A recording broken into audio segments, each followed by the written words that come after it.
श्रोताओं, आज इस कार्यक्रम में हमारी मेहमान है महिला उद्यमी प्रीति राय। आज आपसे बातचीत का विषय है महिलाएं और स्वरोजगार। प्रीति जी, बहुत बहुत स्वागत है आपका इस कार्यक्रम में। बहुत बहुत धन्यवाद अनिल जी। प्रीति जी, हम सभी जानते हैं, हम ऐसे समाज में रहते हैं जहां अभिभावक अपने पुत्रों के लिए किसी भी तरह का रिस्क लेने को तैयार होते हैं, और अगर बच्चा पढ़ लिख गया तो अच्छी बात है, अन्यथा उसके लिए कोई भी स्वरोजगार, कोई दुकान, कोई व्यवसाय वो खोलना चाहते हैं और उसके लिए वो पैसा भी खर्च करते हैं। लेकिन लड़कियों के मामले में ऐसा नहीं होता। आमतौर पर देखा जाता है कि यदि पैसा है तो उसकी शादी कर दी जाती है जी। या उसकी शादी के लिए ही बचाया जाता है पैसा। बिल्कुल। उसके लिए कोई स्वरोजगार या उसके लिए व्यवसाय के बारे में सोचना हमारे समाज में बहुत मुश्किल सा काम लगता है। जी। पुरुषों के लिए, युवाओं के लिए, लड़कों के लिए हम ये सब करते हैं। वर्तमान में क्या ये परिदृश्य कुछ बदला है या वैसा ही है जैसे पहले था? कुछ नहीं, काफ़ी हद तक बदला है सर। अब जिस तरह से माता पिता शुरू से ही, चाहे प्रारंभिक शिक्षा हो या आपने कहा व्यवसाय के तौर पे, मेरा नज़रिया ये है कि भेदभाव नहीं करते हैं, क्योंकि बचपन से ही जब हम बेटा बेटी में भेदभाव नहीं करते हैं तो इस वजह से अब काफ़ी कुछ ये परिदृश्य बदला है हमारे समाज में। जी। तो आप देख रही हैं कि किस हद तक बदला है? क्या अपने आसपास ऐसे लोगों को आप देख रही हैं? जी बिल्कुल सर, और मैं तो अपने आप को बहुत सौभाग्यशाली समझती हूँ कि मैं जिस समाज में या जिस परिवार से आती हूँ, हमारे यहाँ बेटा बेटी में कोई अंतर नहीं किया जाता है।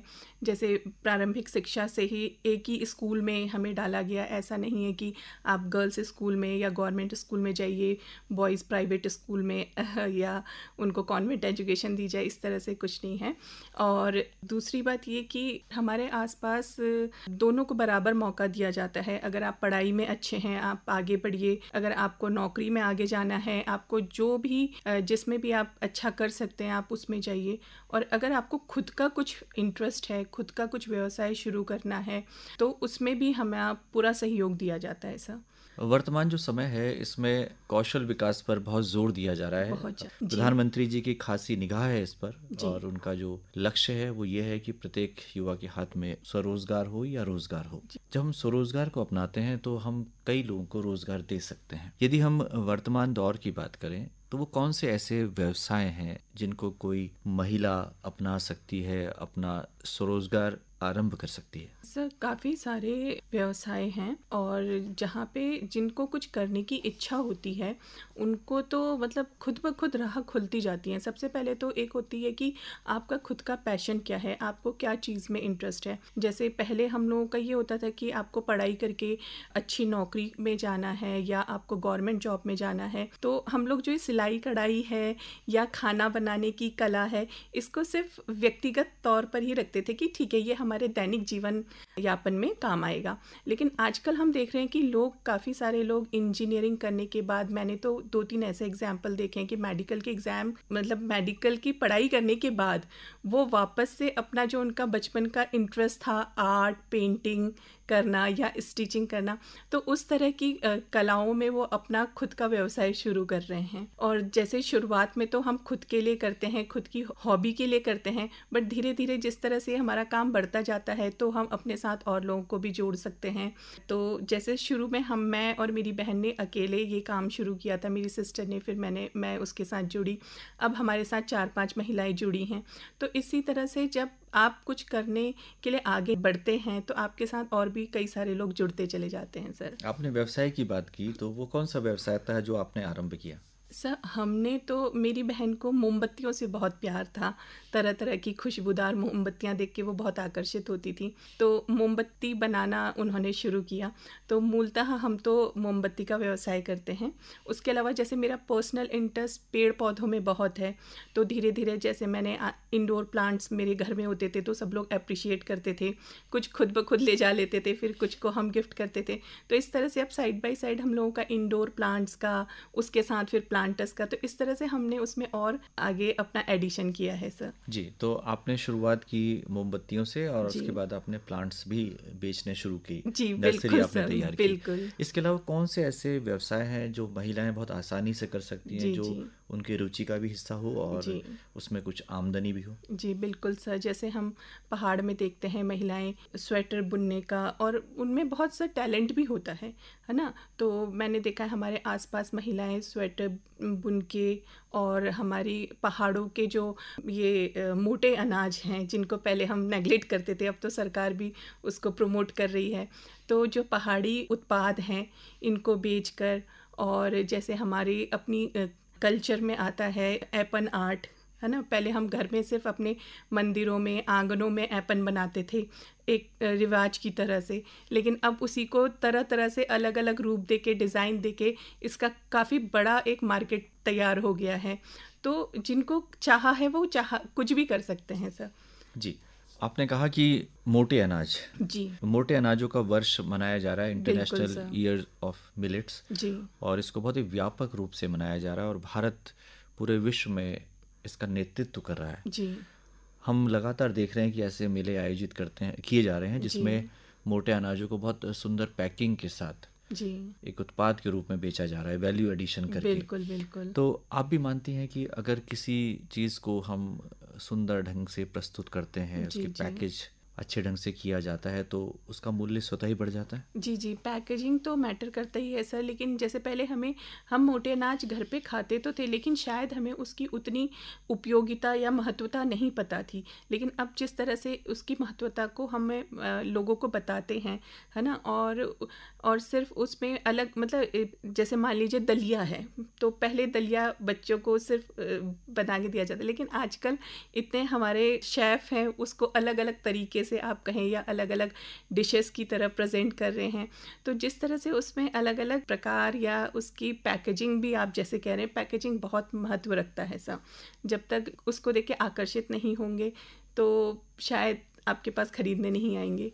जी, यदि हम उत्तराखंड की बात करें तो यहाँ पर लाखों लोग पर्यटन के लिए आते हैं, तीर्थ यात्रियों के जी रूप में आते बिल्कुल हैं। बिल्कुल। तो पर्यटन के लिए जो व्यक्ति आ रहा है वो यहाँ के स्थानीय उत्पादों को, यहाँ की हस्तकलाओं को, हस्तशिल्प को जी अपने साथ एक याद के रूप में ले जाना चाहता है। बिल्कुल तो सर। इससे जुड़े कौन कौन से और व्यवसाय हो सकते हैं जिनमें आमदनी हो सकती है? जी जी, पर्यटन की आपने बहुत अच्छी बात कही सर। हम तो बहुत ब्लेस हैं कि हम देवभूमि उत्तराखंड में पैदा हुए हैं।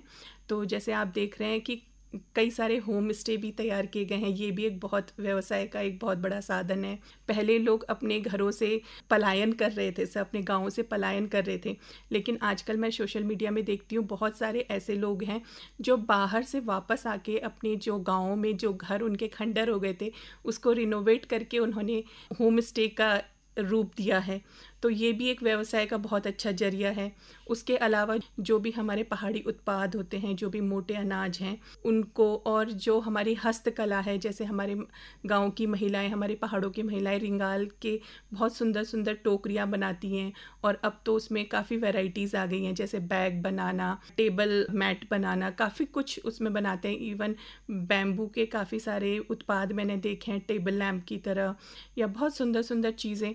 तो उनको हम फिर एक भेंट की तरह वो ले जाना चाहते हैं, और हम भी खुद जो हमारे यहाँ पे मेहमान आते हैं उत्तराखंड से बाहर के, उनको कुछ न कुछ भेंट एक उत्तराखंड की निशानी के तौर पे देना चाहते हैं। जी, हम जब कौशल विकास की बात करते हैं, स्किल डेवलपमेंट की, तो सरकार की ऐसी योजनाएं हैं जिसमें ट्रेनिंग प्रोग्राम्स चलाए जाते हैं। जी तो आपने भी क्या कोई ऐसा कार्यक्रम, प्रशिक्षण कार्यक्रम शुरू किया था या उसमें भाग लिया था? जी सर, हमारी एक किरण पंत मैम हैं, उन्होंने हमें ट्रेनिंग दी थी।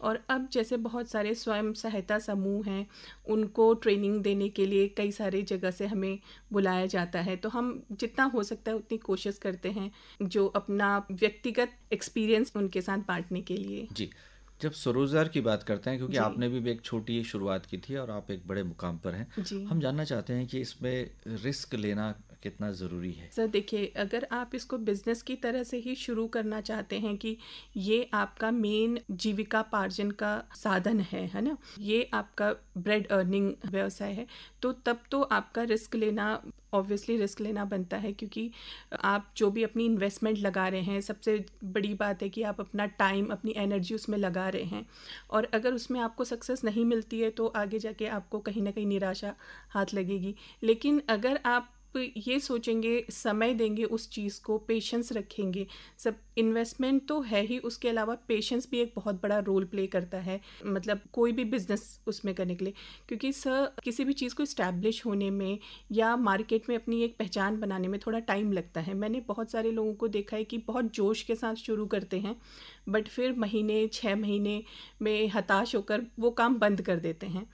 तो ऐसा नहीं है, आप जब भी कोई व्यवसाय शुरू करें तो एक इन्वेस्टमेंट के साथ साथ एक माइंड अपना ये मेकअप करके चले कि आपको थोड़ा टाइम इसमें देना होगा, पेशेंस इसमें देना होगा सर। जी, एक तो आपने कहा कि पेशेंस की बहुत आवश्यकता जी है। जी दूसरा, मार्केटिंग स्ट्रेटजी क्या होनी चाहिए? क्योंकि जी आजकल सोशल मीडिया का ज़माना है, जी तो अगर मार्केटिंग आप अच्छे से कर सकते हैं तो घर बैठे आप बिल्कुल सर, ग्राहकों से बिल्कुल। जुड़ सकते हैं। आजकल बहुत सारी महिलाएं हैं सर, घर बैठे ही सोशल मीडिया के माध्यम से अपना ये रोजगार चला रही हैं। बल्कि अभी तो हमारी गवर्नमेंट बहुत सपोर्ट कर रही है, जगह जगह पे अलग अलग प्रदर्शनी लगाई जाती है, रोजगार मेला लगाया जाता है, स्वरोजगार मेला लगाया जाता है। तो अभी तो जितना हमारा गवर्नमेंट भी हमें सपोर्ट कर रहा है, एग्जीबिशंस वगैरह लगाए जा रहे हैं। उसके अलावा हम घर में बैठे जो हमारी सोशल मीडिया है उसकी सहायता से भी अपना व्यापार जो है आगे बढ़ा सकते हैं सर। अंत में अपने अनुभव से क्या कहना चाहेंगी आप हमारे श्रोताओं से? सर मैं तो अपने अनुभव से बस यही कहना चाहूँगी कि अगर आप में चाह है तो आपकी राह खुद ब खुद खुलती चली जाएगी। बस आप में कुछ करने की चाह होनी चाहिए और आप में एक जुनून होना चाहिए कि ये मुझे करना ही है। तो उसमें थोड़ा समय लगेगा, रुकावटें भी आएंगी, बट आपको टिके रहना है और धीरे धीरे ही सही बट अपने कदम आगे बढ़ाते रहना है सर, रुकना नहीं है। प्रीति राय जी, आज आप इस कार्यक्रम में आई और आपने बहुत ही महत्वपूर्ण जानकारी हमारी श्रोताओं के साथ साझा की कि महिलाएं किस तरह से स्वरोजगार के क्षेत्र में आगे आ सकती हैं और अपना मुकाम बना सकती हैं। आपका बहुत बहुत आभार, धन्यवाद।